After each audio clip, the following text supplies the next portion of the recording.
എല്ലാ അമ്മമാർക്കും ഉള്ള ഒരു ടെൻഷനാണ് കുട്ടികളുടെ ഗ്യാസ്ട്രിക് ഇഷ്യൂ അല്ലേ. അപ്പോൾ നമ്മൾ എപ്പോഴും സജസ്റ്റ് ചെയ്യാറുള്ളത് ഓരോ ഫീഡ് കഴിയുമ്പോഴും ബേപ്പ് ചെയ്യുക എന്നുള്ളതാണ്.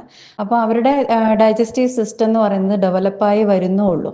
ഓരോ ഫീഡിലും അവർ സക്ക് ചെയ്യുമ്പോൾ അല്ലെങ്കിൽ ലാച്ച് ചെയ്യുമ്പോഴൊക്കെ കുറേ എയർ ഉള്ളിലോട്ട് പോകുന്നുണ്ട്. അതിനെ നമ്മൾ എയറോഫേജിയ എന്ന് പറയാം.